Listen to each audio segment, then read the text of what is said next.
मैं आपको बताऊं, पूर्वी राजस्थान से आज तक एक भी, शायद मेरी जानकारी हो सकता है गलत हो तो रामेश्वर जी करेक्ट कर देंगे मुझे, एक भी ग्राम पंचायत ने पूरे पूर्वी राजस्थान के 7 8 9 जितने भी जिले हैं उनमें से एक गांव ने भी अभी तक ये नहीं कहा कि हमारे गांव को या हमारे इलाके को अनुसूची 5 के दायरे में लाया जाए।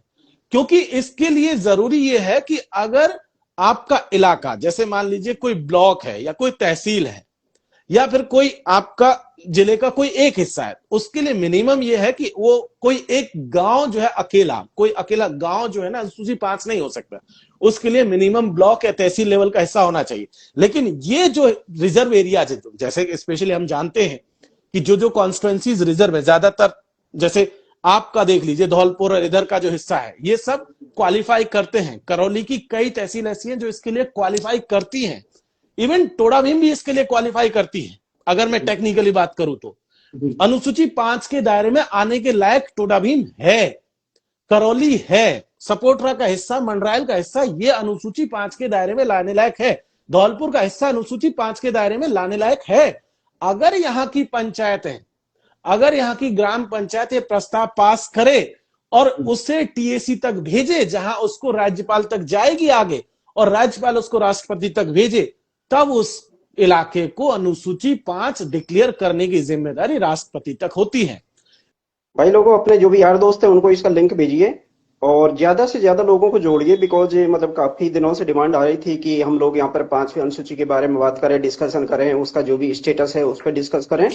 और अपने जो समाज बंधु हैं, जो भी भारत के आदिवासी हैं, उनको उसके बारे में ज्यादा से ज्यादा बताएं, मतलब ज्यादा से ज्यादा डिस्कस करें। और ये एक शुरुआत है एक्चुअली। आगे भी हमारा इरादा है कि हर दूसरे दिन, हर तीसरे दिन, मतलब किसी ना किसी जो भी हमारे सामाजिक इश्यू हैं या जो भी संवैधानिक इश्यू हैं या जो भी हमारे हक अधिकार बनते हैं, उन पे हमें लाइव आते रहना है लगातार। और हमारे मतलब समाज के जो युवा हैं उन्हें ज्यादा से ज्यादा जागरूक करना है। तो मैं अभी जो डॉक्टर जितेंद्र जी हैं, मतलब मैं इनसे निवेदन करना चाहूंगा कि डॉक्टर जितेंद्र जी हैं वो थोड़ा सा मार्गदर्शन करें 5वीं अनुसूची के बारे में, मतलब अपने तरीके से। तब सभी साथियों को जोहार। साथियों, जिस विषय पर कप्तान साहब ने आज मुझे बुलाया है वो एक ऐसा विषय है जिसमें कि खास करके पूर्वी राजस्थान के जो आदिवासी लोग हैं वो ज्यादा इंटरेस्ट नहीं लेते हैं, लेकिन पिछले 5 10 सालों में जिस तरीके की गतिविधियां बढ़ी है, खास करके सरकारी नीतियों के चलते, अब ये सवाल लगातार धीरे धीरे हम सबके लिए बहुत जरूरी होता जा रहा है कि हम इन सवालों पर बहुत लंबे वक्त अब जो है मुंह मोड़ के नहीं रह सकते हैं। यहाँ पर रामेश्वर जी हैं तो वो और भी अच्छे से बताएंगे कि किस तरीके की सिचुएशन अभी बन रही है। साथियों, पूरे देश भर में खास करके जो आदिवासी इलाके हैं इसको 2 कैटेगरीज में बांटा गया है। एक है कैटेगरी है जो अनुसूची 5 के दायरे में आती है और एक है जो अनुसूची 6 के दायरे में आती है। अनुसूची 6 नॉर्थ ईस्ट के जो जिले जो राज्य हैं, खास करके असम से लेकर के मिजोरम तक, उन सब के बारे में चर्चा करती है। अनुसूची 5 जो सेंट्रल इंडिया के जो राज्य हैं, जिसमें 10 राज्य आ जाते हैं, आप असम से लेकर, सॉरी, उड़ीसा से लेकर के, तेलंगाना से लेकर के बीच में जितना छत्तीसगढ़ है, झारखंड है, मध्य प्रदेश है, राजस्थान है, गुजरात का हिस्सा, महाराष्ट्र का हिस्सा है, ये सारे के सारे लगभग 10 स्टेट हैं जिनमें की अनुसूची 5 लागू होती है। अब सवाल ये आता है कि ये अनुसूची है क्या, मामला क्या है, ये क्यों ऐसा हो रहा है।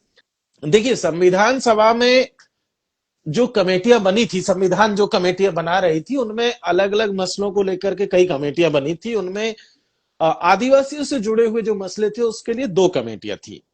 एक कमेटी थी जो पार्शली एक्सक्लूडेड एरिया बेसिकली हम लोग बात कर रहे हैं नॉर्थ ईस्ट के बारे में। उसके लिए जो कमेटी बनी थी उसको गोपीनाथ बारदोलोई जो है वो चेयर कर रहे थे और वो बाद में आसाम के मुख्यमंत्री भी बने थे। उसमें एक व्यक्ति बहुत इंपॉर्टेंट है जो आदिवासी समाज से जुड़ा हुआ था, खासी समाज से आता था, जिसका नाम था जेजेएम निकोलस रॉय, जो नॉर्थ ईस्ट को लेकर के सबसे ज्यादा बहुत एक्टिव व्यक्ति था, जो आदिवासियों के मसले पर खास करके, जिसकी बदौलत अनुसूची 6 भारतीय संविधान में एग्जिस्टेंस में आती है। अनुसूची 5 वाली जो कमेटी थी, जिसका नाम था पार्शली एक्सक्लूडेड एरियाज कमेटी, जिसको हम लोग अगर शॉर्ट में समझने की कोशिश करें तो ये सेंट्रल इंडिया के जो राज्य थे उनको लेकर के बनी थी। इस कमेटी के चेयरमैन थे एबी ठक्कर साहब, और इस कमेटी में जो सदस्य थे उनमें 3 सदस्य, खास करके अगर बात करूं तो जयपाल सिंह मुंडा, निकोलस जो है सॉरी जो है जो एक तो फुलवान शाह, जयपाल सिंह मुंडा, और एक और व्यक्ति, उनका नाम मैं अभी आपको बता रहा हूं। खैर, सो ये 3 व्यक्ति हैं जिनकी तरफ से जो है बोनीफास लाकड़ा, तीसरे व्यक्ति बोनीफास लाकड़ा हैं, जिन्होंने इस कमेटी के जो है सदस्य के तौर पर काम कर रहे थे। इन्होंने सेंट्रल इंडिया के आदिवासी हिस्सों को लेकर के कुछ प्रोविजंस डिजाइन किए थे। ये प्रोविजंस ऐसे थे जो कि आजादी के पहले इन एरियाज के लिए कुछ कुछ प्रोविजंस बनाए गए थे, खास करके 19वीं सदी में जो आजादी की लड़ाई चल रही थी आदिवासी इलाकों में जो चल रही थी, और जिस तरीके से विद्रोह लगातार आदिवासी हिस्सों में हो रहे थे, उन विद्रोहों को सेटल करने के लिए, साथ ही साथ इन एरियाज में बाकी जो गैर आदिवासी उनका इंटरफेरेंस को रोकने के लिए, खास करके मुंडा विद्रोह के बाद में जो 1900 में बिरसा मुंडा का आंदोलन हुआ, उसके बाद में 1908 में जिसका अभी कप्तान साहब जिक्र कर रहे थे, सीएनटी एक्ट आता है, छोटा नागपुर टेनेंसी एक्ट, और उसमें कुछ प्रोविजंस किए गए कि गैर आदिवासी जो बाहर के लोग हैं उनको किस तरीके से, या बाहर का इंटरफेरेंस जो है उसको कैसे रोका जाए। और ये 1909 में कुछ प्रोविजंस, 1908 में कुछ प्रोविजंस आए, लेकिन इसको 1919 के मॉन्टेस्क्यू चेम्सफोर्ड रिपोर्ट, जिसे 1919 में हम लोग देखते हैं, उसमें ये भारत शासन अधिनियम जो आया था 1900, उसमें ये इसको डिफाइन किया गया, और ये 2 टर्म कॉइन किए गए, पार्शली एक्सक्लूडेड एरिया और दूसरा था एक्सक्लूडेड एरिया, एक पार्शली एक फुली एक्सक्लूडेड एरिया। और इन्हीं को लेकर के जो फुली एक्सक्लूडेड एरिया उसको अनुसूची 6 में रखा गया, और पार्शली एक्सक्लूडेड एरिया जो आजादी के बाद अनुसूची 5 में रखा गया।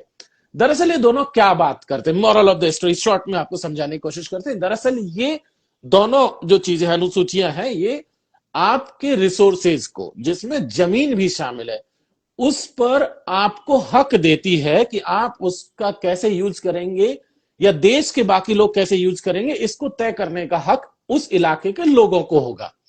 अनुसूची 6 में इसमें एक और चीज जोड़ दी गई। अनुसूची 6 में इसमें एक और चीज कह दिया गया कि भाई केवल संसाधनों को या जमीन का उपयोग करने का हक नहीं होगा, बल्कि वहां शासन कैसा होगा इसका भी काम आदिवासी ही करेंगे। इसीलिए जो नॉर्थ ईस्ट के केस में आप देखते हैं तो डिस्ट्रिक्ट जो ऑटोनोमस बॉडीज होती हैं, जो पूरे के पूरे जिले का प्रशासन संभालती हैं, भले ही राज्य में सरकारें किसी की हो, लेकिन डिस्ट्रिक्ट की जिम्मेदारी डिस्ट्रिक्ट ऑटोनोमस बॉडीज के पास होती है, जो पूरे के पूरे नॉर्थ ईस्ट में जो पूरा प्रशासन भी देखती है। साथ साथ पैरेलल एक पूरी पूरी बॉडी है, कलेक्टर भी होता है, लेकिन कलेक्टर के अलावा लोकल एक बॉडीज है जो वहां के लोकल आदिवासी चलाते हैं उसको। लेकिन यहां क्योंकि पार्शली एक्सक्लूडेड एरिया था, क्योंकि बाकी यहां पर गैर आदिवासी भी रह रहे थे, इसलिए उनको ध्यान में रखते हुए कहा गया कि यहां पर जमीन और बाकी के संसाधनों की प्रोटेक्शन कैसे होगी, इसकी जिम्मेदारी यहां के आदिवासियों की होगी। ओके, अनुसूची 5 में यह बात कह दी गई। अब दूसरी चीज इसमें अगर हम लोग देखें तो इसको लेकर के एक बात और थी जो आजादी के पहले वाले कानून में थी, वो ये था कि इन दोनों एरियाज में जो आदिवासी बाहुल इलाका है, चाहे नॉर्थ ईस्ट हो चाहे सेंट्रल इंडिया हो, इसमें कोई भी कानून जो बाहर के इलाकों पर लागू होगा वो इन इलाकों पर लागू नहीं हो सकता है। डायरेक्टली ऐसा नहीं हो सकता है कि जैसे कि Hindu marriage act suppose that example के तौर पे बताया, या कोई भी एक्ट बनाए इस देश की सरकार ने, वो ऐसा नहीं हो सकता है कि सीधा आपने पास किया और वो ऑटोमेटिकली लागू हो जाए, वो ऐसा नहीं हो सकता था। उसके लिए जरूरी था कि पार्शली एरियाज जो है या एक्सक्लूडेड एरियाज की कमेटीज उसको पहले अनुमोदन करेंगे, उनके पास आएगा, अगर उन्हें लगता है कि ठीक है तब तो वो लागू होगा, अन्यथा नहीं लागू हो सकता था आजादी के पहले तक। और संविधान में भी ये शुरुआती दौर में ये प्रोविजंस रखे गए, लेकिन 1950 तक आते आते ये कर दिया गया कि कोई भी कानून जो सामान्य इलाके के लोगों के लिए बना हुआ था उसे ये कह दिया गया कि वो इस इलाकों में भी लागू होगा। अगर किसी को ऑब्जेक्शन है, अगर इस एरिया की कमेटीज को या डिस्ट्रिक्ट काउंसिल को या बाकी आदिवासी इलाके के लोगों को लगता है कि वो उनके लिए ठीक नहीं है, तो उसको चैलेंज कर सकते हैं। लेकिन ये एक उल्टा हमारे ऊपर लाद दिया गया, जबकि होना यह था कि वो कानून लागू नहीं। जैसे दहेज का कानून एग्जाम्पल के तौर पे बताऊं तो जैसे दहेज का कानून सामान्य तौर पर सब जगह लागू हो जाता है, लेकिन अगर टेक्निकली देखें तो इसे आदिवासी इलाकों में लागू नहीं होना चाहिए था, टेक्निकली देखें। लेकिन हो क्या गया, भारत सरकार ने इसको उल्टा कर दिया। उन्होंने कहा कि सब पे लागू होगा, अगर कोई चैलेंज करना चाहे तो इसे चैलेंज कर सकता है। तो अब ऐसे में ये प्रोसेस जो है, जिम्मेदारी हम लोगों के ऊपर आ गई। दूसरी चीज, एक तो कानूनों के बारे में, दूसरा जमीनों के बारे में। क्योंकि पूर्वी राजस्थान में जो आज की तारीख में सबसे बड़ी जो भसड़ चल रही है, जो पूरा रायता फैला हुआ, वो ये है कि अभी तक पूर्वी राजस्थान का पूरा हिस्सा ये एक तरीके से जमीन की लूट से बचा हुआ था। अभी तक हम जमीनों की लूट सिर्फ झारखंड, छत्तीसगढ़, महाराष्ट्र, मध्य प्रदेश और इन इलाकों में देखते थे, उड़ीसा और बंगाल के हिस्से में, कि यहां पर आदिवासियों की जमीनें लूटी जा रही है, और हमें बड़ा ऐसा लगता था कि यार इन इलाकों में हो रहा, हमें क्या लेना देना है। लेकिन अब ऐसा नहीं है, क्योंकि अब हमारी जमीनें जाने लगी है। और ये इसके एग्जाम्पल्स बहुत सारे हैं। अभी आप देख ही रहे हैं, डूंगरी बांध का मसला आपके सामने है। सरकार ने सीधा सट कह दिया है कि हम 76 गांव जो है जमीन लेंगे, आप रोक सकते हैं तो रोक लीजिए। कायदे से अगर बात करें तो अगर ये इलाका अनुसूची 5 का इलाका होता तो सरकार को पहले आपसे परमिशन लेनी थी। बांध का काम बाद में होना था, या बांध बनाने का काम बाद में शुरू होता, बांध बनाने का प्रोजेक्ट बाद में आता। पहले वो आपसे पूछते कि भाई क्या, जैसे जिस इलाके, जैसे जिस डूंगरी गांव पे बन रहा है, या बुरी पहाड़ी, या जो आसपास के जो भी गांव है, अगर अनुसूची 5 यहां लागू होती तो पहले इनकी ग्राम सभाओं से परमिशन लेती हमारे देश, हमारी राज्य की सरकार या देश की सरकार किसी भी प्रोजेक्ट के मामले, और उसके बाद वो बांध पे आगे बढ़ती। अब हमारे में क्या हुआ, क्योंकि हमारा एरिया सिविल एरिया में एक तरीके से उन्होंने कर दिया, क्योंकि अनुसूची 5 नहीं है। खास करके ये पूर्वी राजस्थान के हिस्सों में, दक्षिणी राजस्थान में थे, डूंगरपुर, बांसवाड़ा, प्रतापगढ़, सिरोही तक तो वो है, लेकिन यहां नहीं है। इसलिए क्या किया, सरकार के लिए आसान हो गया। सरकार के लिए उधर आसान नहीं है, लेकिन हमारे इलाका में आसान हो गया। दूसरी चीज, अगर अनुसूची 5 होती तो ना तो डूंगरी बांध का प्रोजेक्ट हमारे गले में पड़ता, ना हमारी जमीन आ जाती। अनुसूची 5 अगर होती तो ना ही ये जो टाइगर रिजर्व के नाम पर 108 गांव उजाड़ने की कोशिश चल रही है ये होता, क्योंकि तब आपको परमिशन लेनी पड़ती, किससे, गांव से। और गांव अगर परमिशन नहीं देते तो जो है ये प्रोजेक्ट ही नहीं आता। अब आते हैं तीसरी चीज, जैसे करौली में अभी माइनिंग हो रही है, ये जो टोडूपुरा, लीलोटी और इसके आसपास के जो हिंडौन और करौली के बीच के गांव में अभी कुछ दिन पहले पंचायत भी चल रही थी। अगर वहां भी अनुसूची 5 होती तो माइनिंग से पहले राजस्थान सरकार को उन गांवों से परमिशन लेनी होती। और अब क्या करी सरकार, सरकार ने पहले टेंडर कर दिया और अब गांव खाली करा रही है। ठीक, तो अनुसूची 5 का मतलब बहुत क्लियर है। अनुसूची 5 आपको अपनी जमीन और बाकी के संसाधनों को बचाने का हक आपको देती है, लोकल में देती है। ओके, अब आते हैं इससे और हिस्से पे। जैसे अभी दौसा और बांदीकुई के आसपास यूआईटी चल रहा है, जो उन्होंने शुरू किया राजस्थान सरकार ने, और कह दिया कि लगभग 265 गांवों का जो इलाका है उसे यूआईटी के दायरे में शामिल करेंगे। या फिर जेडीए का जो एक्सपेंशन हो रहा, अभी तक जेडीए था रिंग रोड के भीतर, लेकिन अब बस्सी और कानोता से आगे निकल, बस्सी से भी आगे निकल गया, वहां तक का हिस्सा उन्होंने जेडीए में शामिल कर। अगर अनुसूची 5 होती तो इसे आप फैलने से रोक सकते थे। आप अपनी सरकार ने क्या किया, उन्होंने अनुसूची 5 घोषित की नहीं और आपने मांगी नहीं, तो इसलिए ये काम। अब अनुसूची 5 में इसका ढांचा होता कैसे, अनुसूची 5 में एक और चीज है जिसको जानना जरूरी है। संविधान के अनुसूची 5 में पेशा 1996 एक और है, पंचायती जो है पंचायती राज पेशा 1996। एक सेकंड, मैं उसका पूरा उसको बता देता हूं क्या है। Provisions of the panchayat, हाँ, the provisions of the panchayat to the scheduled area. हाँ, पेशा। ओके, सो पेशा basically panchayati extension to scheduled areas act 1996। 1993-94 में भूरिया कमेटी का फॉर्मेशन हुआ था। भूरिया साहब जो है मध्य प्रदेश से आने वाले एक सांसद थे और उनकी चेयरमैनशिप में ये एक कमेटी बनी थी, भूरिया कमेटी, और उसकी रिकमेंडेशन के बेसिस पर ये पेशा 1996 जो है पंचायती extension to schedule area act 1996 आया। अब इसमें एक चीज हुई, इसमें हुआ ये कि इस अनुसूची 5 को और स्ट्रेंथन करने के लिए एडमिनिस्ट्रेशन की कुछ पावर्स जो है ग्राम सभाओं को दे दी गई थी कि हर इलाके में ग्राम सभा होगी और गांव के जो मसले हैं वो वही डील करेगी। उसमें जनरल एडमिनिस्ट्रेशन, जैसे कि बाकी जैसे आज की तारीख में हम लोग देखते हैं कि कोई भी कलेक्टर आके कोई भी आ जाता है, कोई भी पुलिस थाना आ जाता है, कुछ भी करना शुरू कर देते हैं, या कोई भी गवर्नमेंट का कोई भी डिपार्टमेंट आकर कुछ भी करना शुरू कर देता है, और हम कुछ नहीं कह पाते क्योंकि वो कह देते हैं कि जी ये हमारा इलाका, हम इसमें कुछ भी कर सकते हैं, जितनी गवर्नमेंट लैंड है या जितना पब्लिक स्पेस है उसमें वो तुरंत क्लेम कर देते।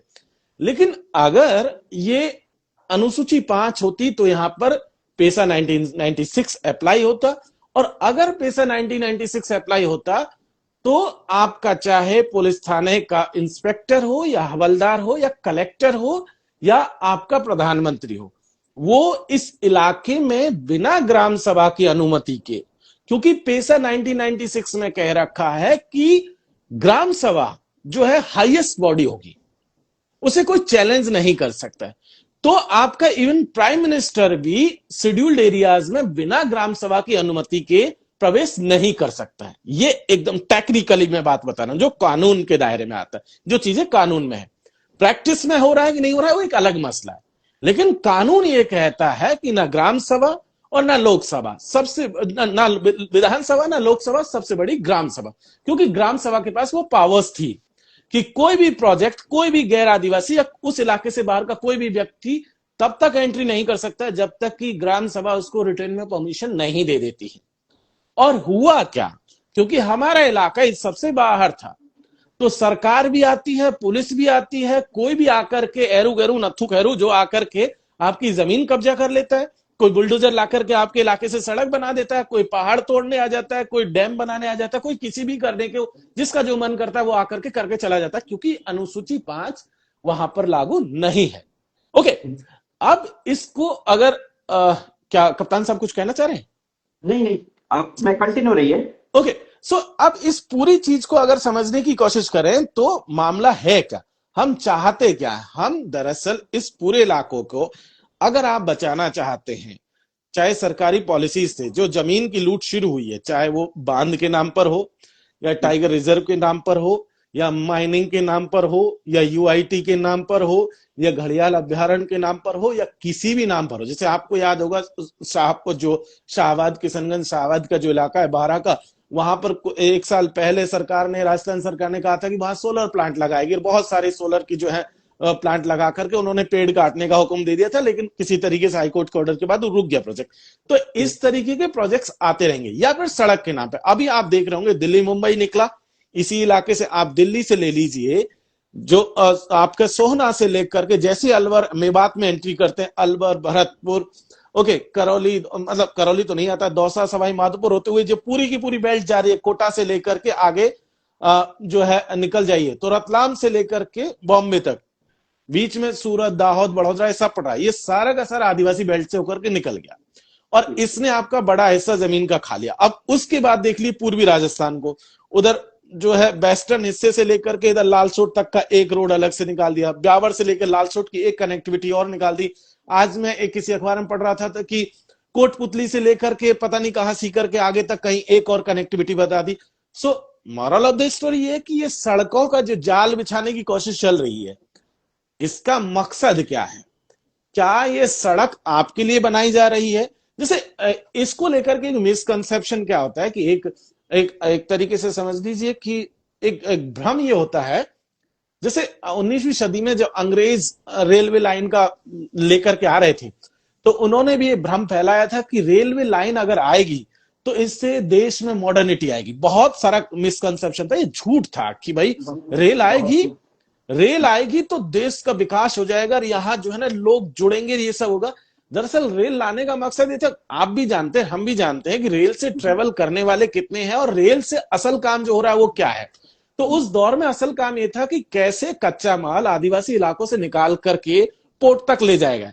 आप देख लीजिए पुराना जो पूरा का पूरा रेल का नेटवर्क है आजादी के पहले का, तो तमाम तरीके के, जैसे बॉम्बे को कहां से कनेक्ट किया गया, एकदम सेंट्रल इंडिया के उन आदिवासी इलाकों से जहां से माइनिंग हो रही थी, बॉम्बे को, मद्रास को, कलकत्ता को। जी एक सेकंड, मैं अपने जो ये जो भी देखने वाले जो दोस्त हैं उनसे मैं निवेदन कर देता हूँ कि ये चीजें बार बार नहीं आ सकती। एक्चुअली हम लोग भी कभी कभी मैनेज कर पाते हैं, इसलिए अपने यार दोस्त हैं जो भी हैं, आप लोग चाहते हो कि वो लोग इसे सुने तो उन्हें यहाँ पे टैग कर सकते हैं, या उन्हें आप इसका जो लिंक है वो किसी व्हाट्सएप ग्रुप में या कैसे भी उन्हें भेज सकते हैं, जिससे ज्यादा से ज्यादा लोग इससे जुड़े। और जो डॉक्टर साहब हैं और जो रामेश्वर जी हैं, मतलब ये पांचवें अनुसूची के बारे में या जो आज के दिन जो भी सीनेरियो इंडिया में चल रहा है उसके बारे में जो बताएं, तो ज्यादा से ज्यादा लोगों को इसका लाभ मिल सके, बस ये निवेदन कर रहा हूँ कि आप लोग और आपके जो भी क्वेश्चंस है वो यहाँ पर लोग कमेंट में लिखते रहिए, तो लास्ट में हम आपके क्वेश्चंस के सबके आंसर देने वाले हैं। जी जी बिल्कुल जी शुक्रिया डॉक्टर साहब, साथियों। आप आप कंटिन्यू। जैसा कप्तान साहब ने कहा, अगर किसी का कोई सवाल है, जी अगर कोई कंफ्यूजन भी है, तो भी आप उसको दूर कर सकते हैं, आप सवाल पूछ सकते हैं। अच्छा बुरा जैसा भी होगा उससे कोई परेशानी नहीं, आप सवाल करेंगे तो हमें भी अच्छा लगेगा कि भाई, क्योंकि आप जब तक इस बात को नहीं समझेंगे, हम और कप्तान साहब या रामेश्वर जी समझ के कुछ अकेले तीनों मिलकर के कुछ नहीं कर पाएंगे। ये पूरा का पूरा लाइव का मकसद ही ये था कि हम आपको बताएं कि हम कैसे, किस तरीके की समस्या से जूझ रहे हैं। ओके, अब वापस आते हैं अपने इश्यू पर कि ये जो पूरा का पूरा हिस्सा, जैसे रेलवे का नेटवर्क जो अंग्रेजों ने बिछाया था, उसका मकसद ये था कि माइनिंग करेंगे, माइनिंग का कच्चा माल जो है बंदरगाहों तक जाएगा और बंदरगाह से वो बाहर चला जाएगा, और वहां की फैक्ट्रियों में जब वो कच्चा माल पहुंचेगा और वहां जो माल तैयार होगा वो वापस बंदरगाह आएगा, बंदरगाह से आपके मार्केट तक ले आया जाएगा। और इसीलिए उन्होंने ये पूरा रेलवे का नेटवर्क बनाया। आज की तारीख में देख लीजिए कि आपके देश में पैसेंजर ट्रेन कितनी चल रही है, और जो मालगाड़ियां, जो माल ढुलाई का काम चल रहा है, वो कितनी ट्रेन चल रही है। ठीक है, दोनों का कंपैरिजन करके देख लीजिए तो आपको पता चल जाएगा कि 20, 25, 30% ही है जो पैसेंजर ट्रेन से, और बाकी 70, 80% ट्रेन ऐसी हैं जो माल ढुलाई का काम करे इधर से उधर के हिस्से में। ओके, ये जो सड़क बन रही है इसका मकसद भी यही है। एक चीज जान लीजिए कि अगर आपके इलाके से 8 या 10 लेन का रोड निकल रहा है, दिल्ली मुंबई जैसा कि एग्जाम्पल के तौर पे ले जी लीजिए, ये हमारे क्या काम का है? हम ऐसा तो नहीं इसमें ऊंट गाड़ी लेकर के चढ़ेंगे और अपने खेत से जो है अपना चारा काट के वापस ले आएंगे, या अपना जुगाड़ चढ़ाएंगे और जुगाड़ से जो है इधर उधर जाना है काम करके वापस आ जाएंगे। हमारे लिए तो है नहीं। जी ये किसके लिए है? ये बेसिकली दिल्ली से मुंबई के बीच में माल की सप्लाई कैसे हो सके, उसके लिए ये सब आ रहा है। ठीक है, ओके। अब ऐसी सिचुएशन में इसका पूरा का मकसद ये है कि इस इलाके से कैसे माइनिंग हो। जैसे एक एग्जांपल के तौर पे मैं आपको बताता हूं, जैसे ये करौली और हिंडौन के बीच में अभी ये टोडूपुरा, लीलोटी और ये जो 4-5 गांव, गांवड़ा और इसके आसपास के हिस्सों में अभी माइनिंग का काम शुरू होने वाला है। और उसमें सरकार ने क्या किया है कि कंपनी को कह दिया कि वो आप वहां से जो है लोगों को हटाना शुरू कर दीजिए, और उन्होंने नोटिस देना शुरू कर दिया है। कुछ हिस्सों में तो दे दिया है। अब आप देखिए कि वहां माइनिंग होनी है, और वहां से सबसे नजदीकी जो रेलवे स्टेशन है वो पड़ता है श्री महावीर जी। जी और श्री महावीर जी अगर टोडूपुरा से बात करें तो 8 से 9 किलोमीटर है। जी लेकिन आप देखिए कि अभी तक माइनिंग का काम नहीं शुरू हुआ। उससे पहले भारत सरकार की तरफ से एक रेलवे लाइन का प्रोजेक्ट पास हो गया है जो श्री महावीर जी से टोडूपुरा के बीच में कनेक्ट करता है। और उसके लिए अभी अभी जो है रेलवे डिपार्टमेंट के लोगों ने जमीन की पैमाइश करना शुरू कर दिया, और उन्होंने अपने पत्थर गाड़ने शुरू कर दिए कहां कहां से रेल का नेटवर्क निकलेगा। अब सोचिए 9 किलोमीटर का, सिर्फ 8 से 9 किलोमीटर या मैक्सिमम 10 किलोमीटर होगा, उसी टुकड़े को कनेक्ट करने की कोशिश की जा रही, ताकि माइनिंग अगर टोडूपुरा, लीलोटी और आसपास के हिस्सों में होगी तो वहां से कच्चा माल महावीर जी पहुंचेगा, और महावीर जी से फिर चाहे दिल्ली लेकर के जाइए, चाहे बॉम्बे लेकर के जाइए, जहां ले जाना आप ले जा सकते हैं। तो ये पूरा का पूरा मकसद पूर्वी राजस्थान में जो हो रहा है बहुत क्लियर है। सरकार चाहती है आपकी जमीन को लूटना, और वो उसमें लगी हुई है। और ये कमी थी हमारी। भाई दूसरे को देश देने का कोई मतलब नहीं, क्योंकि हमारे लोग, हमारे चाहे जनप्रतिनिधि हो, सांसद हो, विधायक हो, चाहे सरपंच हो, चाहे बाकी के जो पंचायत के लोग हैं, वो सब ले लीजिए।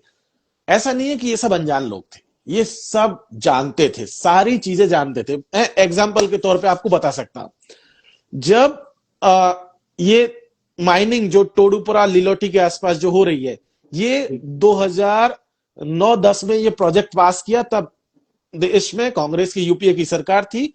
और हमारे जो मिनिस्टर थे, environment minister at that time अगर बात करेंगे तो नमो नारायण जी थे। उनकी देखरेख में, वहां से नमो नारायण जी की देख में एनवायरमेंट मिनिस्ट्री ने इस प्रोजेक्ट को क्लियरेंस दिया।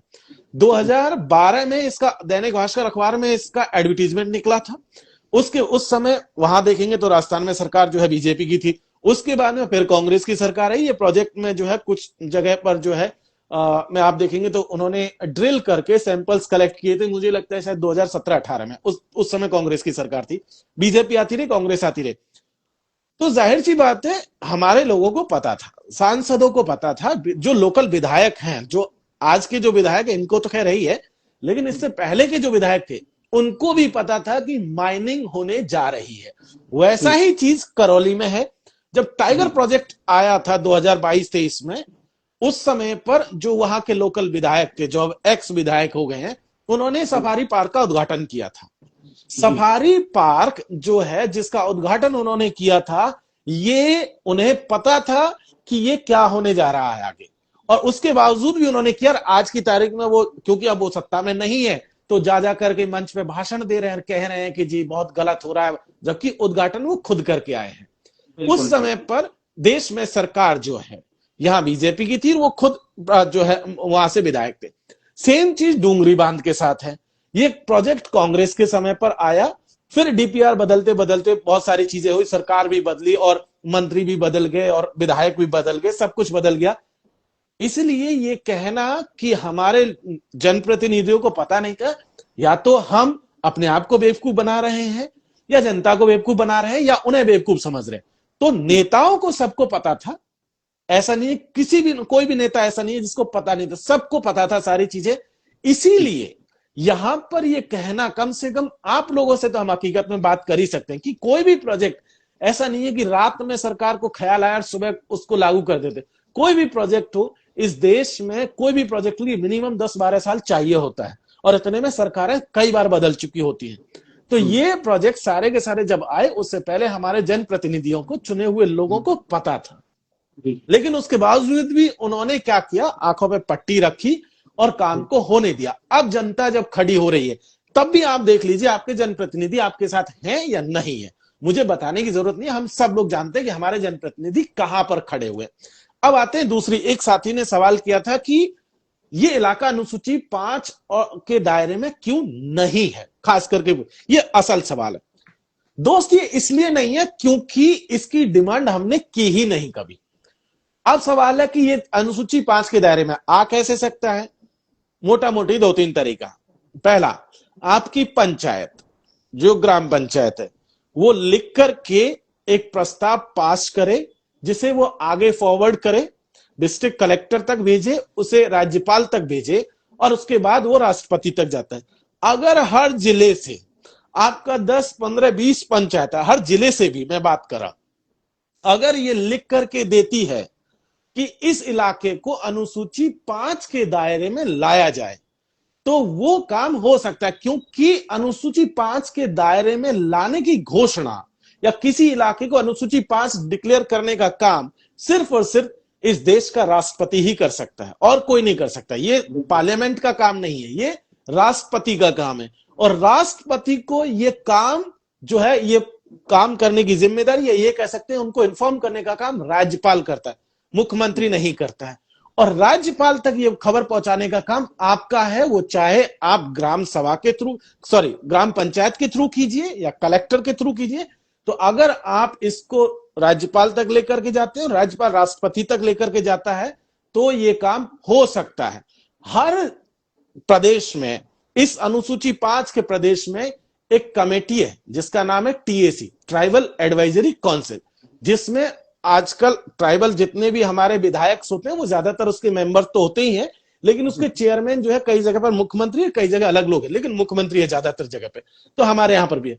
संविधान ये कहता है, कानून ये कहता है कि टीएसी की हर साल रिपोर्ट जाएगी, और वो रिपोर्ट कहां जाती है, वो राष्ट्रपति के पास जाती है, और राष्ट्रपति उस रिपोर्ट को पार्लियामेंट को भेजता है, जहां उस पर डिस्कशन होता है।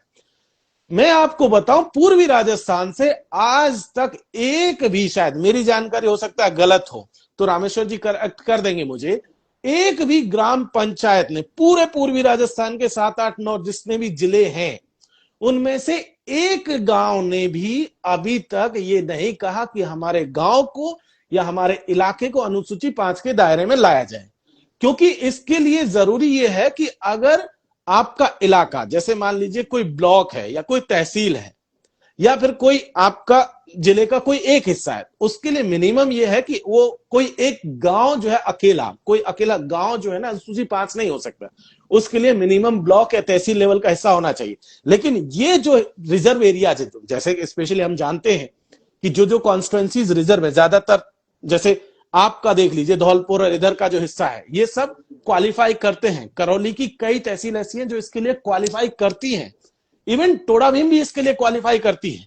अगर मैं टेक्निकली बात करूं तो अनुसूची 5 के दायरे में आने के लायक टोडा भीम है, करौली है, सपोटरा का हिस्सा, मंडरायल का हिस्सा, ये अनुसूची 5 के दायरे में लाने लायक है। धौलपुर का हिस्सा अनुसूची 5 के दायरे में लाने लायक है। अगर यहां की पंचायत है, अगर यहां की ग्राम पंचायत ये प्रस्ताव पास करे और उसे टीएसी तक भेजे, जहां उसको राज्यपाल तक जाएगी आगे, और राज्यपाल उसको राष्ट्रपति तक भेजे, तब उस इलाके को अनुसूची 5 डिक्लेयर करने की जिम्मेदारी राष्ट्रपति तक होती है। लेकिन आप देखिए कप्तान साहब, मैं आपको बताऊं, बहुत हैरानी की बात है, मेरी हमारे कुछ साथियों से बात हो रही थी, स्पेशली रामेश्वर जी, और ये कई सालों से लगे हुए हैं कि कम से कम कोई ग्राम पंचायत तो ऐसा इनिशिएट ले। लेकिन हमारे जो ग्राम पंचायत में जो लोग भी बैठे हुए, इवन सरपंच लेवल के भी जो लोग हैं, वो पता नहीं किस चीज से डरते हैं और क्यों डरते हैं कि वो ये प्रस्ताव तक नहीं पास करवा पा रहे हैं अपने ग्राम पंचायत में कि भाई इसको कम से कम अनुसूची 5 के दायरे में लाया जाए ताकि ये जमीन बच सके। आज की तारीख में वो जो गीत, वो बहुत खास करके डूंगरी बांध से जुड़ा वो गीत बहुत चल रहा है कि वो कैसे है कि कैसे छोड़ू कांचन को बंगलो, चिड़िया एक घैसुआ नहीं छोड़े, टाइप से गीत चल रहा है ना, किसे छोड़ू कांच को बंगलो टाइप से। आपको बंगला छोड़ने की जरूरत नहीं है। अगर आपकी पंचायत सिर्फ इतना सा एक प्रस्ताव पास कर दे कि भाई हमारा गांव अनुसूची 5 के दायरे में लाया जाए, और ये प्रस्ताव आप राज्यपाल तक टीएसी के थ्रू या जैसे भी भिजवा सकते हैं भिजवा दें, तो ही आपका गांव बच जाएगा। आपको कांच का बंगला छोड़ने की जरूरत ही नहीं है। अरे बंगला तो छोड़ो, आपको एक कूड़ धरती छोड़ने की जरूरत नहीं है, लेकिन इनिशिएट आपको लेना है, मतलब ये शुरुआत तो आपको करनी पड़ेगी। रामेश्वर जी जैसे बहुत सारे लोग हैं जो पिछले कई सालों से लगे हुए हैं कि अरे यार कोई गांव तो इनिशिएट ले ले, कोई तो ये कह दे कि हाँ भाई हम पास करेंगे। उसमें करना क्या है? कुछ नहीं करना है। अगर किसी को ये डर है कि हम क्या लिखे कागज में, तो वो हमसे मिल ले, आपसे मिल ले, रामेश्वर जी से मिल ले कि प्रस्ताव पास क्या करना है। बिल्कुल भाई वो प्रस्ताव हम ही लिखवा देंगे, लेकिन कोई गांव ये कहे तो सही कि भाई हाँ हम पास करना चाहते हैं, हम अपनी जमीन बचाने को लालायत हैं। अगर वो काम हो जाता है, मैं ये कह रहा हूं कप्तान साहब, अगर ये मान लीजिए एक जिले से, अगर एक तहसील से 5 गांव भी आप उठा लें, मिनिमम मैं बता रहा हूं, एक जिले में कम से कम 20-22 गांव भी हो जाते हैं ना, और ये 7-8 जिले जितने भी हैं, 150-200 गांव अगर पूरे हो जाते हैं, एवरेज भी मैं बता रहा हूं, मिनिमम से मिनिमम, तो इस इलाके को अनुसूची 5 के दायरे में लाने से कोई नहीं रोक सकता है। लेकिन प्रॉब्लम यह है कि हमारे लोग, और खास करके हमारे जनप्रतिनिधि, चाहे वो लोकल में हो चाहे हायर में हो, उनके अंदर, मतलब ये कहना नहीं चाहिए लेकिन वो डरे हुए हैं। पता नहीं किस बात से डरे हो, किस चीज का उन्हें डर है पता नहीं, लेकिन वो डरे हुए हैं एक तरीके से, या हो सकता है उन्हें समझ ही नहीं है। मतलब ये भी कहना जो हो सकता है कि हो सकता है वो जानते ही ना हो कि ये क्या चीज भी है। लेकिन मेरा ये कहना है कि साथियों, आपको अभी भी देर नहीं हुआ है। अगर आपकी जमीनें आपने नहीं बचाई, अनुसूची 5 के दायरे में अगर आप नहीं आए, तो दुनिया की कोई ताकत आपकी जमीनों को छीनने से नहीं रोक सकती। बहुत क्लियर कट है। आप डोंगरी बांध रोक लेंगे तो टाइगर में चले जाएंगे, टाइगर रोक देंगे तो माइनिंग में चले जाएंगे, माइनिंग रोक देंगे यूआईटी में जाएंगे, यूआईटी रोक देंगे तो सड़क में जाएंगे, सड़क रोक देंगे तो रेलवे में चले जाएंगे। मतलब आपके पीछे हजारों तरीके हैं जिनके थ्रू वो आपकी जमीनों पर कब्जा करने को तैयार बैठे हैं। एक और चीज, बहुत इंटरेस्टिंग चीज आपको मैं बता देता हूं। जो जून और जुलाई के आसपास जो सेशन चला था असेंबली का, उसमें एक कानून और पास किया था राजस्थान सरकार ने। उसमें ये था, उन्होंने कहा था कि वो कुछ कुछ स्पेशल केसेस में एसटी और एससी की जमीनें एक्वायर कर सकते हैं। अभी तक तो ये था कि वो सिर्फ नेशनल प्रोजेक्ट के मामले में वो जमीन एक्वायर कर सकते थे, लेकिन अब स्टेट के मामले में भी ये आ गया है कि स्टेट मतलब राज्य सरकार चाहे तो भी वो जमीन आपकी छीन सकती है। इसलिए मैं आपको बता रहा हूं कि अब आपको इंतजार नहीं करना है कि केंद्र सरकार का पॉलिसी आएगा तभी आपकी जमीन जाएगी। राज्य सरकार भी किसी भी बहाने से ले सकती है, क्योंकि उन्होंने कुछ कुछ चीजों आइटम्स को तो आइडेंटिफाई कर दिया, लेकिन कुछ को एनी अदर लिख करके ऐसा एक बड़ा कंबल फेंक दिया आपके सामने कि एनी अदर में तो कुछ भी हो सकता है। और इसीलिए ये चीजें जो है हमारे लिए बड़ा चुनौतीपूर्ण काम है। तो मैं चाहूंगा कप्तान साहब एक बार रामेश्वर जी को भी हम लोग सुनते हैं, फिर उसके बाद जो सवाल जवाब होंगे और अगर कोई साथी और आता है तो उसको भी सुना जाएगा।